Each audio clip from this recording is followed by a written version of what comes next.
Hey, welcome to Undercurrents of Change. In this video podcast, Marc and I explore what is really changing beneath the surface of business, leadership, and innovation. Not the headlines, not the hype, but the deeper shifts that shape how organizations actually work. We talk to people who are in it, builders, entrepreneurs, thinkers, and practitioners who experience these changes firsthand. People who notice the signals early, feel the friction, and have to make real decisions in uncertain territory. And today our focus is on innovation consultancy itself. This is a field that many organizations still rely on, but that is clearly under pressure. AI, speed, new client expectations, and shifting power dynamics are changing what it means to create value as a consultant. And our guest today is Miikka Leinonen. Mika is a business owner, entrepreneur, and co-author of AI Pathway.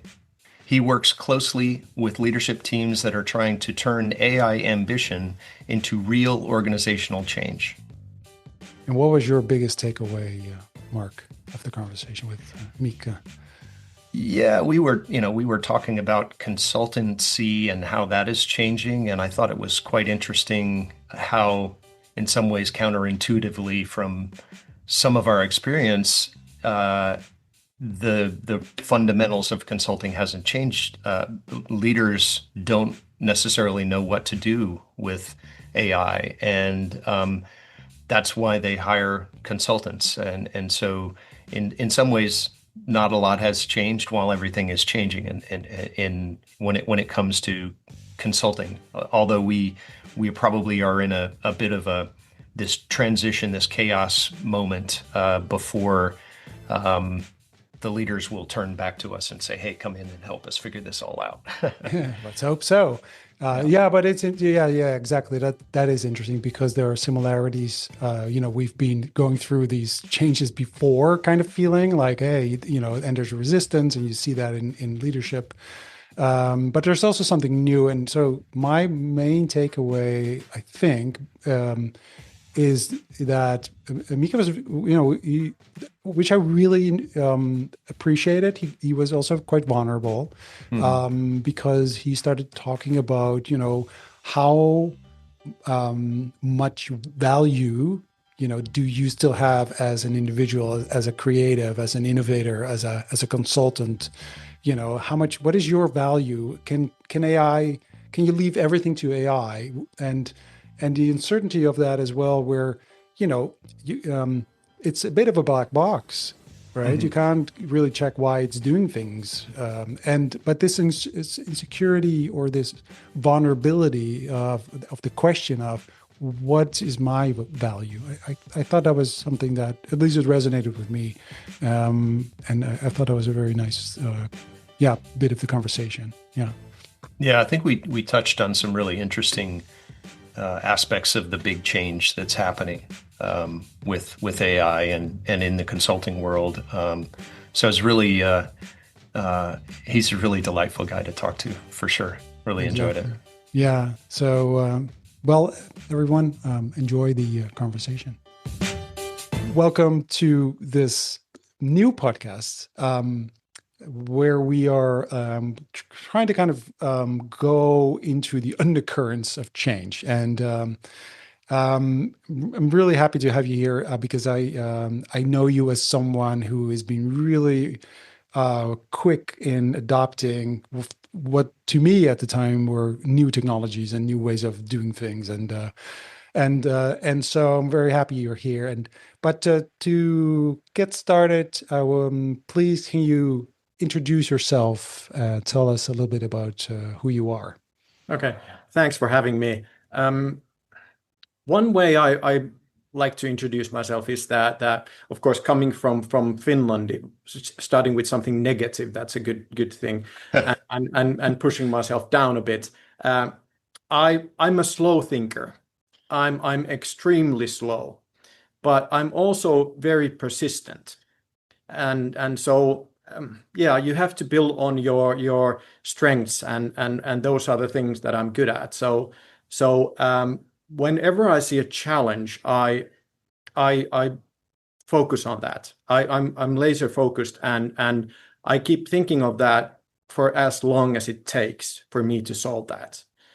So that's sort of like something that often occupies my brain when I'm walking, when I'm in the shower, when I wake up, when I'm sleeping.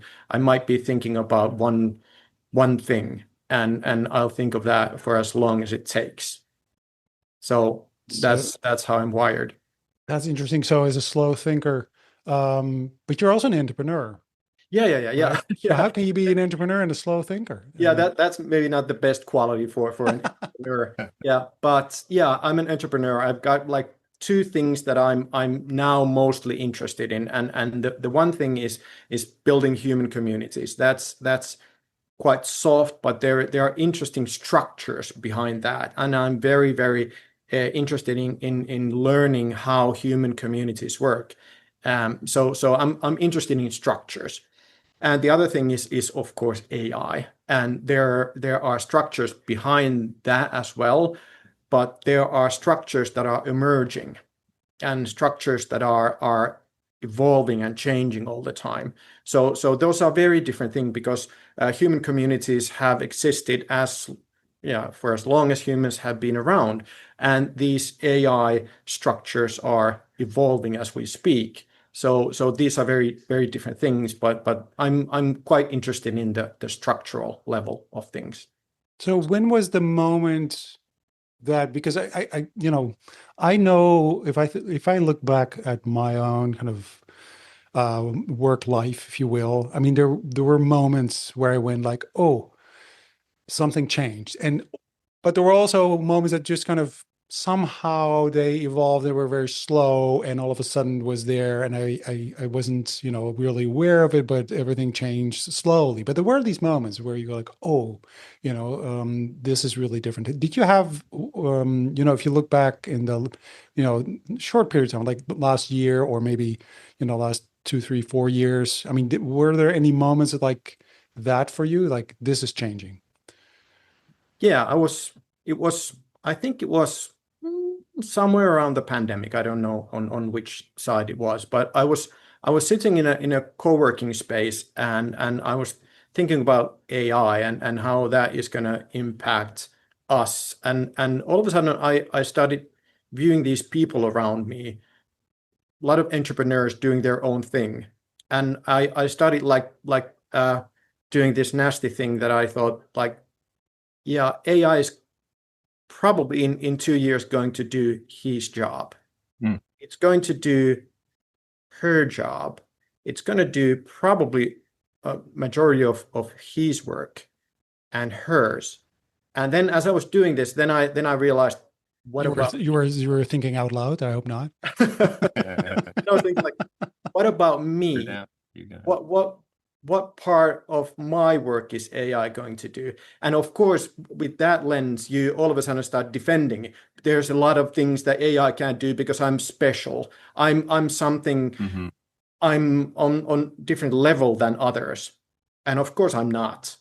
So that was a big wake up call, and that's been interesting lens to view my own work after that. Like what is the special in me that machines, at least now, cannot replicate or yeah do.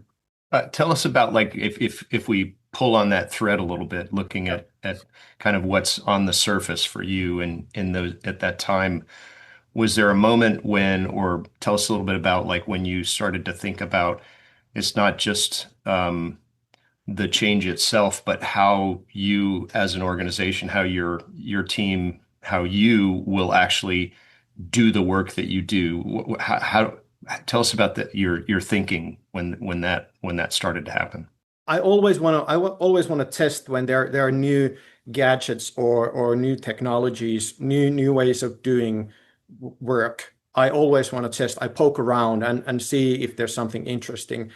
And I realized that when I started seeing the signs of AI starting to have an effect on people's work and my work, I understood that I need to accelerate this. I need to poke even more. I need to ask people and urge people to do the same. People need to experiment frantically. Whatever the bigger companies or smaller companies throw at you, you need to test. Not necessarily do a deep dive. You don't have to become an expert. But I think at least on some sort of a superficial level, you need to test them all and understand what could be the implication for me or my company or my clients. So that's very important to do, and that's exhausting because you're always dealing with the new stuff. It's more comfortable to take the familiar path and do things the old way, and not start a project using new tools and new processes, and it's very, very consuming, but also fun. So that's the internal side where you're looking outward at the market. But tell us about, like, when did you start sensing that the market was changing and what the clients were asking you to do started to change? What period was that, and what kind of like process did you go through? If we were talking about AI, there are a lot of companies who are still not doing anything with AI, or not anything. There are departments and there are people, individuals that are doing a lot, but like on a strategy level, they are not embracing AI yet. So in that sense, not much has changed. But in other companies, of course, the change is bigger, and there in these companies, I see. I don't know when this started, but I've seen that people are a bit lost, and leadership teams are a bit lost, and people are on very different levels when it comes to AI and the understanding and the theory and the practical implications. So there's a lot of ambiguity. There's a lot of what could be the right word? There's a lot of fog in the leadership teams, and quite often the result is that they don't talk about it. So and they don't talk enough about AI. So if you think about this, so because we've gone through more than, I mean, AI obviously, I mean, it feels very different, but in a way, I mean, we've went through tech waves before. I mean, I remember, social media, getting email, there's been moments like this before. Is there, and if you think about this sort of, how companies and leadership and how they respond to this, I mean, is there, or maybe maybe there's another angle to this, but my question would be, do you see a different pattern? Is there a similar pattern? Is there something that is the same, or is it very different?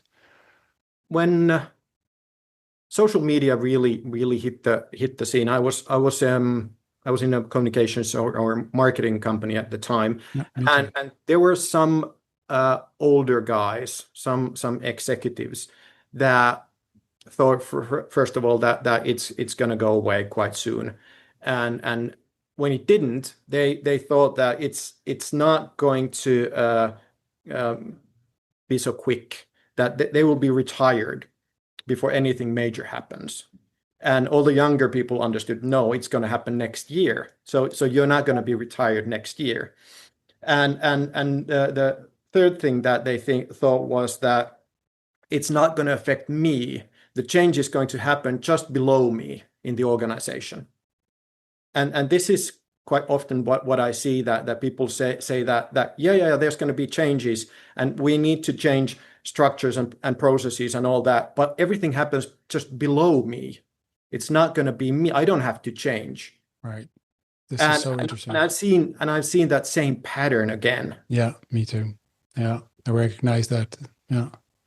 Yeah, that's actually exactly what I was working with this guy who's is trying to kind of convince law firms to adopt AI. And literally what you just said, he says, there's these people, because they have a partnership structure, and they're like, I'm going to be retired when this thing is going to hit us, and so I don't want to kind of get involved into this thing, and it's so interesting, but but it is hard, right? I mean, it is a hard thing because it's difficult, because it's going to change everything you've built and everything and social media did that. But so these are similar patterns, right? So we know that there is this resistance, and we know it's going to happen. But are there also things that are different? Are there things that, because is it maybe the speed of things? Because one of the anecdotes I'll share quickly is that I was in a workshop where there were mainly legal people and lawyers, and there were young professionals, though I think they just graduated. They were very young, or I'm very old, but anyway, to me they were very young. And there were people who literally said, I'm going to retire next year. But this AI, so the training was about getting comfortable and confident with AI. Both the young people and the older people it was new to all of them. So to me, that was sort of like, interesting. There's the generational gap it's different this time. Have you seen something like that?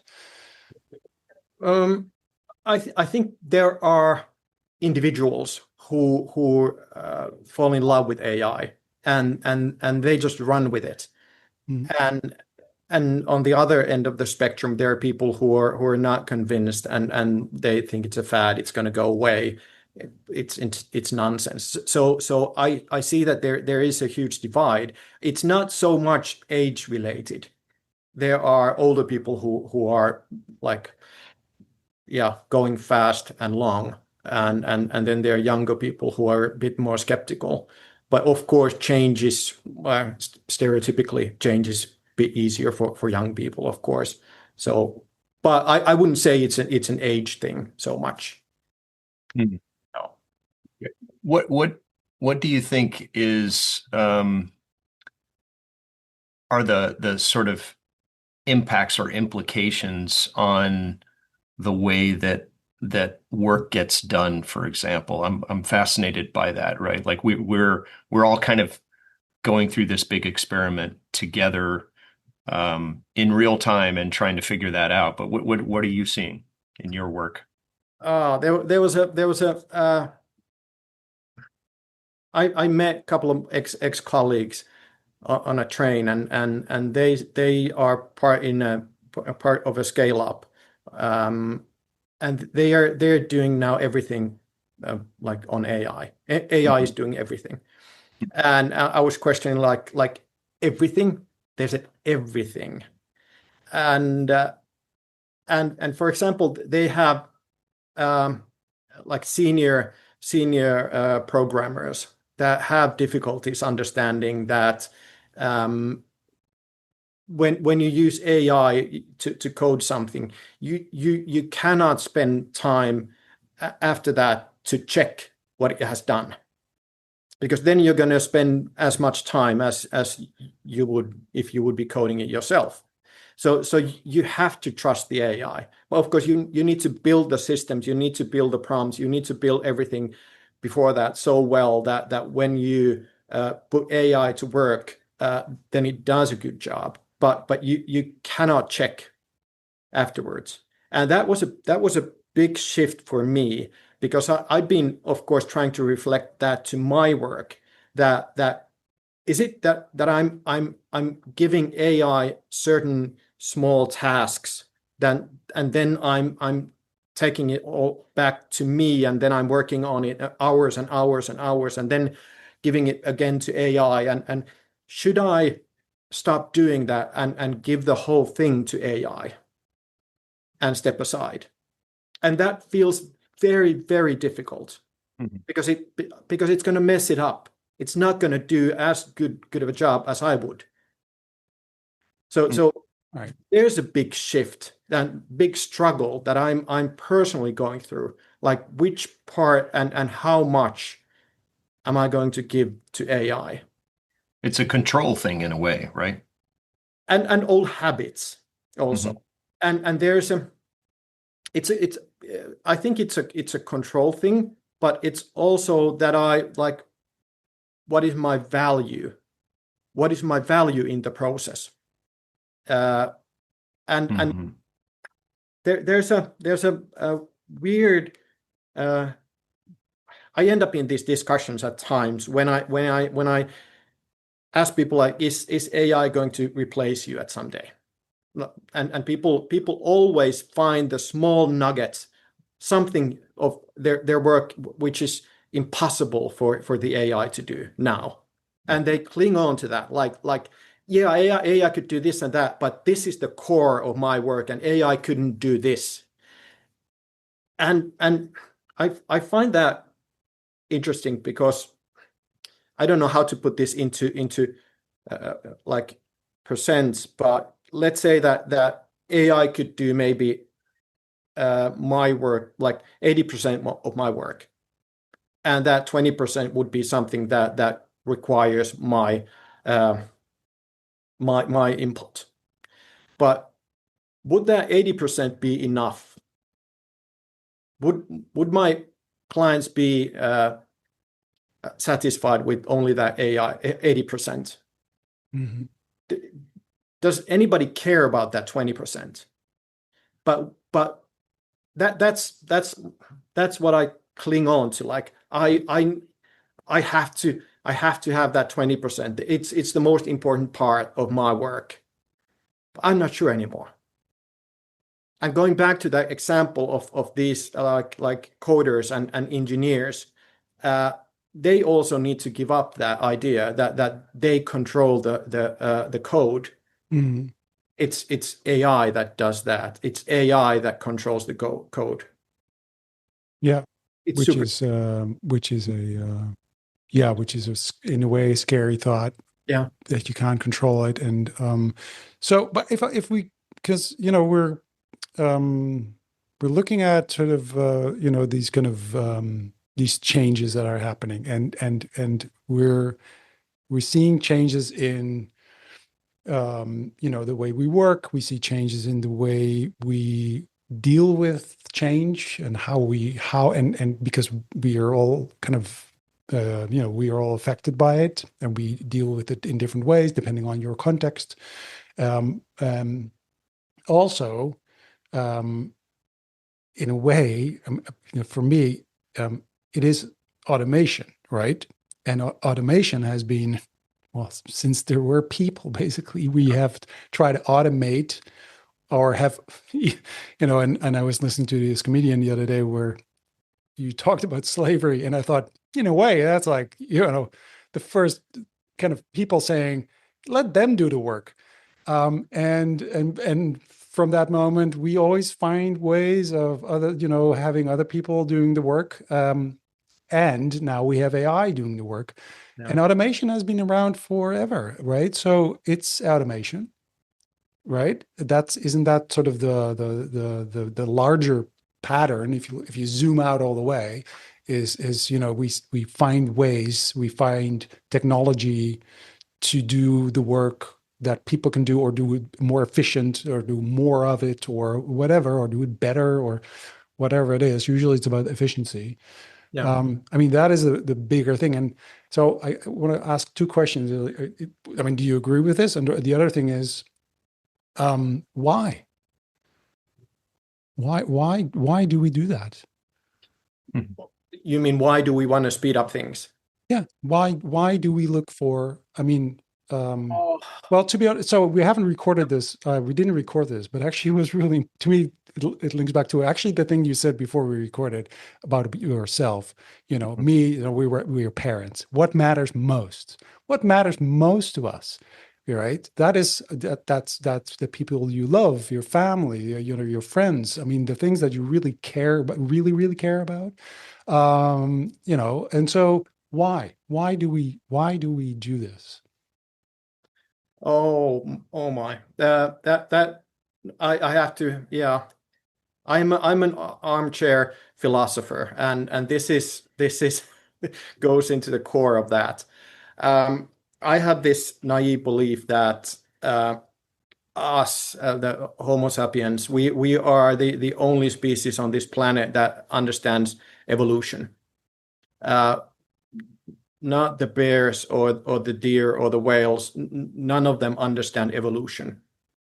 They evolve, but they don't understand it.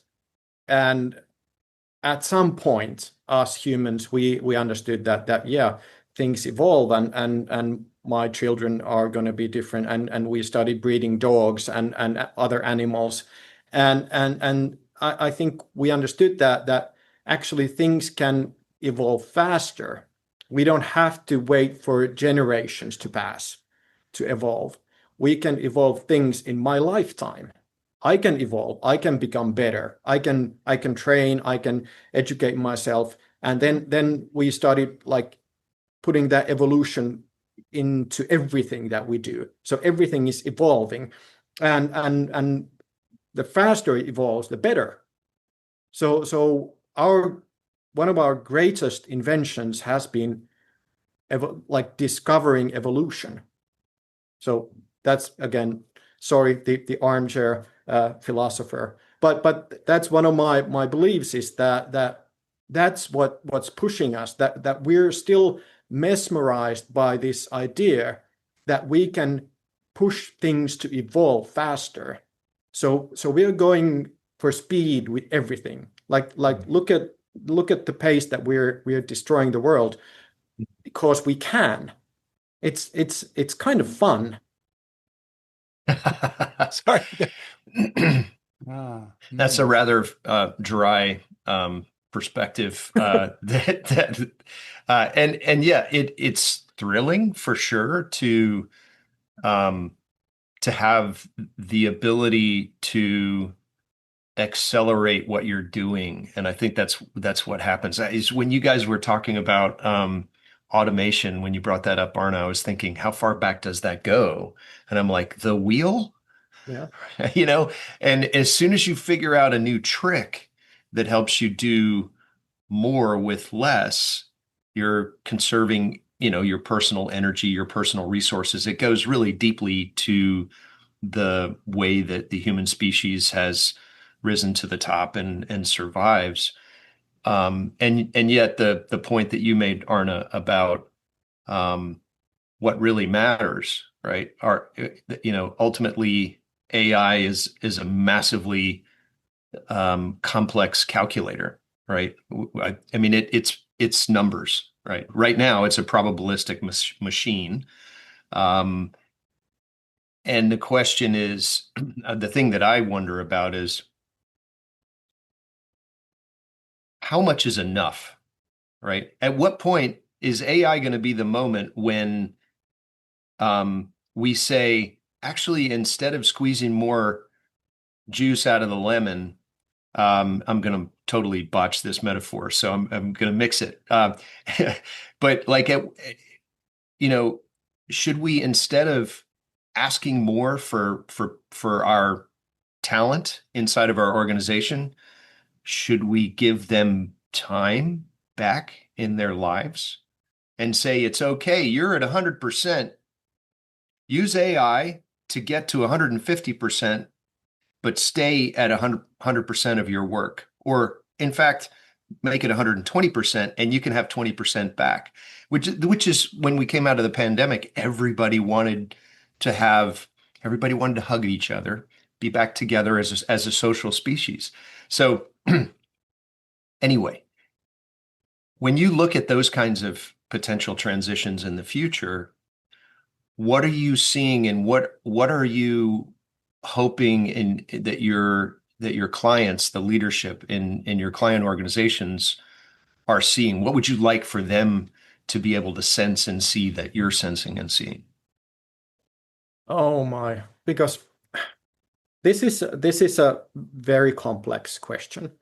Um, the going back to that semi philosophical angle, I would say that companies are they born to accelerate things.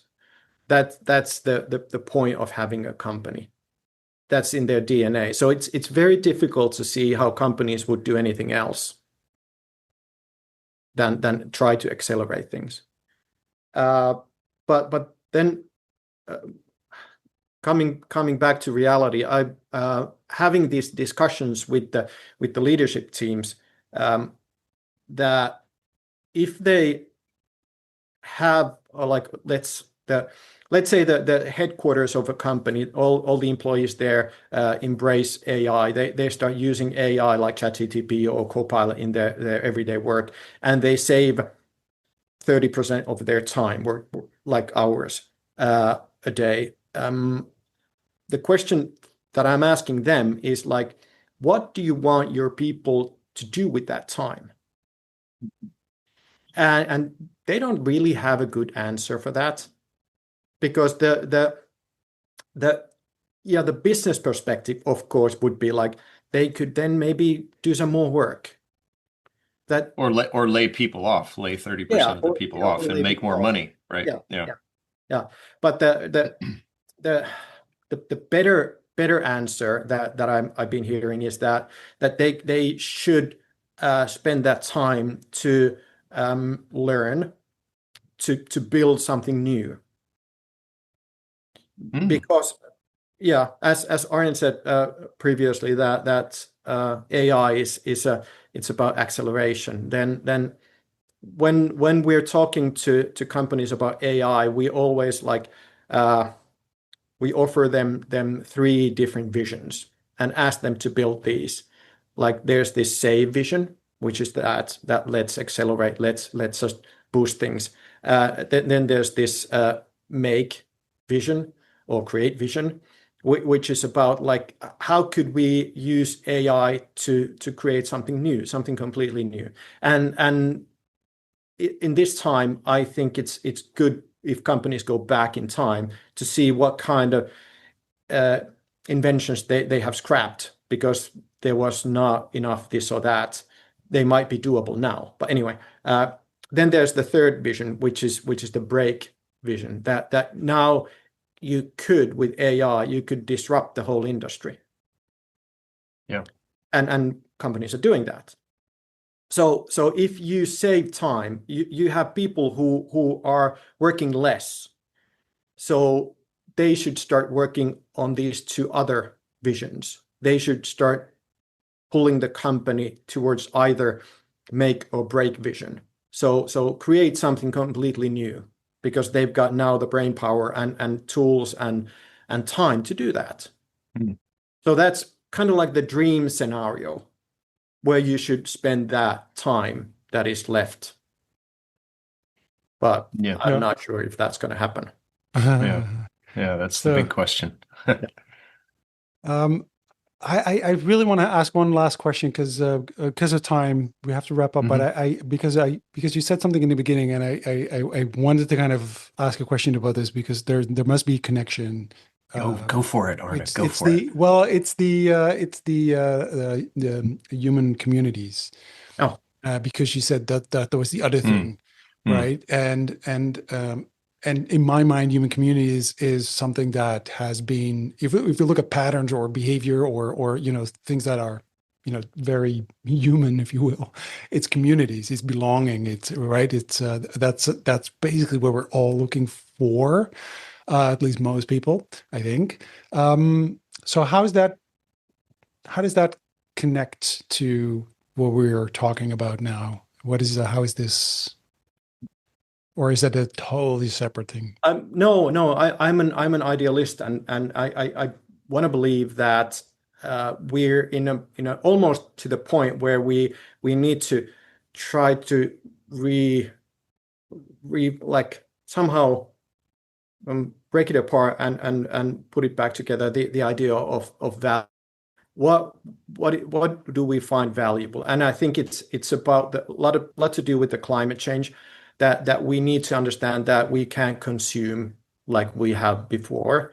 We we don't have to work as much as we've worked before because of AI and